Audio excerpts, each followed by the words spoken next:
وہ سب کینٹین میں بیٹھے گپے ہانکنے میں مشغول تھے۔ پتہ ہے کل میری نظر کس پر پڑی؟ زاریان یکدم ہی چیختا ہے۔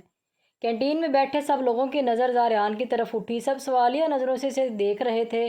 یار میں کل گلی میں داخل ہوا تو میری سانس رک گئی، دھڑکن تھم گئی، زاریان ڈرامٹک انداز میں کہتا ہے۔ سوہا کو انداز ہو گیا تھا کہ وہ کوئی چس چھوڑنے والا ہے۔ مقرب زاریان کو ہلا کر تشویش سے کہتا ہے۔ زاریان لمبی سانس کھینچتا ہے اور گردن نفی میں ہلاتا ہے۔ ایڈا وڈا کتا! مقرب اپنے دونوں ہاتھ بلند کرتا ہے۔ یہی بات اگر مقرب کرتا تو ہضم ہو جاتی، پر تجھ جیسے سے اس کی امید ہرگز نہیں تھی۔ ذوحان اس کے سر پر تھپڑ مار کر نفی میں گردن ہلاتے ہوئے کہتا ہے۔ اس کے اس طرح اچانک بنا اجازت کے آ کر بیٹھنے پر سب ہی ایک دوسرے کی طرف دیکھنے لگے۔ یار تم لوگوں کو پتہ ہے میں نے نعمان کے ساتھ ایک سین کیا ہے؟ پوچھو سب بھلا کیا؟ ہم انہیں پوچھ رہے ہیں، چلو شاباش۔ چپ کرو چڑیل، سننے دو کیا سین ہوا ہے۔ مقرب سوہا کو چپ کرواتا ہے۔ سوہا کو چڑیل بولنے پر زاریان مقرب کو ایک گھوری سے نوازتا ہے، جس پر وہ میسنی سی شکل بنا کر بیٹھ جاتا ہے۔ اس کی بات سن کر زاریان اس لڑکے کو غصے سے گھورتا ہے۔ سوہا اب تم جاؤ ادھر سے، کیوں ہم چلے جائیں؟ تم خود چلے جاؤ، اتنا ہی مسئلہ ہو رہا ہے تو۔ سوہا ضدی انداز میں کہتی ہے۔ زاریان اس کی ضد اور بدتمیزی پر اسے بعد میں سزا دینے کا سوچتا دوبارہ اس لڑکے کی طرف متوجہ ہوا۔ ایسے الفاظ دوبارہ سے مت بولنا، یہاں لڑکیاں بھی ہیں۔ ادھر نعمان نام کے لڑکے کی ریکویسٹ آئی ہوئی تھی، مجھے لگا کوئی اور ہوگا، پر جب اس کی آئی ڈی اوپن کی تو وہ اپنی یونیک کا بگڑا نعمان چودھری تھا۔ اس نے میرے بارے میں بہت کچھ پوچھا تھا، میں نے فیک انفارمیشن دی تھی اسے۔ کل کی بات ہے، میں نے اسے بولا کہ میں بہت پریشان ہوں، جس پر اس نے پریشانی کی وجہ جاننی چاہی۔ مجھے سمجھ نہیں آ رہا کہ اب کیا کروں، میرے پاس تو اتنے پیسے بھی نہیں ہیں کہ اسے لوٹا سکوں۔ اتنی سی بات تھی، اس سستے عاشق نے مجھے 30,000 سینڈ کر دیے، 10,000 فالتو۔ آپ کا یہ غلام آپ کے لیے حاضر ہے۔ وہ لڑکا اس کے میسج پڑھ رہا تھا اور ساتھ ساتھ ہنس بھی رہا تھا۔ وہاں سب ہی دبی دبی ہنسی ہنس رہے تھے۔ مقرب اس کا کندھا تپتپا کر داد دیتا ہے۔ اسلام نے عورت کو عزت دی ہے، اس کا یہ مطلب نہیں فیک آئی ڈی بنا کر عورتیں بن جاؤ، مردوں کا اپنا مقام ہے ڈنگرو۔ کھانا کھانے کے بعد سب اپنی اپنی کلاسوں میں چلے جاتے ہیں۔ جب چھٹی ہوتی ہے تو سب کا پلان شاپنگ پر جانے کا بنتا ہے۔ مقرب کے نکاح کو دن ہی کتنے رہ گئے تھے۔ وہ سب یونی سے باہر نکلتے ہیں۔ سوہا اناب لوگوں کو گاڑی میں بیٹھنے لگتی ہے کہ زاریان اسے پکڑ کر روک لیتا ہے۔ ذوحان سمجھ کر اپنی گاڑی آگے بڑھا دیتا ہے۔ ان کے جانے کے بعد زاریان اپنی بائک پر جا کر بیٹھتا ہے۔ سوہا بھی اس کے ساتھ بیٹھتی کہ زاریان پہلے ہی اسے کھینچ کر اپنے نزدیک کرتا ہے۔ تمہیں ایک بار میں سمجھ نہیں آتا کہ تم میرے ساتھ جا رہی ہو؟ میں ایسی سزائیں دیتا ہوں کہ شرم بھی مجھ سے شرما جائے۔ اس کے کان میں سرگوشی کرتے ہوئے زاریان واپس سے اپنی ہیوی بائک پر بیٹھ جاتا ہے۔ چاروں نہ چار سوہا کو بھی اس کے ساتھ بیٹھنا پڑتا ہے۔ زاریان یکدم بائک کو سٹارٹ کر کے روکتا ہے، جس سے سوہا ڈر کر اس کے پیٹ پر اپنا ہاتھ باندھ لیتی ہے۔ اس کے نازک وجود کا لمس محسوس کر کے زاریان کا وجود ٹھنڈا پڑ جاتا ہے۔ تمہاری حرکتیں مجھے گرم کرتی ہیں اور تمہاری قربت اسی گرم لاوے کو ٹھنڈا کرنے کا ہنر رکھتی ہے۔ اس کی بات کا سوہا کوئی جواب نہیں دیتی، پر نامحسوس طریقے سے اس کے کندھے پر اپنے لب رکھتی ہے۔ زاریان کو اس کی حرکت کا پتہ چل جاتا ہے، پر وہ کچھ نہیں بولتا۔ مال پہنچ کر زاریان بائک پارکنگ ایریا میں پارک کرتا ہے۔ اس دن پہلی بار میں ہی کال اٹھا لیتا ہے۔ السلام علیکم بھائی، کدھر ہیں آپ؟ وعلیکم السلام، میں آفس میں ہوں، کیوں خیریت؟ اگر آپ فری ہیں تو آپ کی لوکیشن سینڈ کر دیتی ہوں، افرا کو ادھر سے لے جائیں۔